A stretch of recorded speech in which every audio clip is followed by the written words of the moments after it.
A sleepy rural village in the northeast Indian region that borders with Myanmar has been jolted from its peaceful calm as the Indian government has now confirmed its intention to build a fence to demarcate the border between the two countries. This would result in a fence that would directly move across the center of this village, throwing its life out of focus. Here's more. It's the typical idyllic hilltop village, Longwa. National boundaries have never really mattered in these remote parts virtually cut off from cities and mainstream populations. Now they do. Because Longwa village is located bang on the border between India's Nagaland state and Myanmar. Dividing the two will mean running a knife through the hamlet. On a typical day, the marketplace in Longwa bustles with shoppers who've come effectively from Myanmar in the same village. Most of them have never really noticed the concrete border marker erected in the 1970s as a symbol of the India-Myanmar border.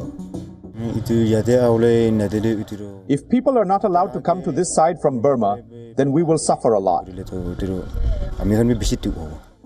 The concept of borders and imposed restrictions, the village chief says, is as good as alien to them. At that time, even if they had tried to explain, they, our forefathers, would not even have understood. They did not know Nagamese, Hindi, English. I am both in India and in Burma. I vote for the Burmese election. And when the Indian election comes, I vote there too. Major upheaval is in the offing, with work to fence the border already underway. The Indian government cited national security to justify revoking the free movement regime.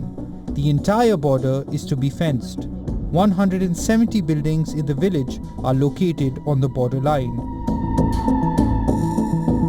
That means the proposed fence would cut through homes, a government school and an army camp. The locals are not happy. Protests have erupted.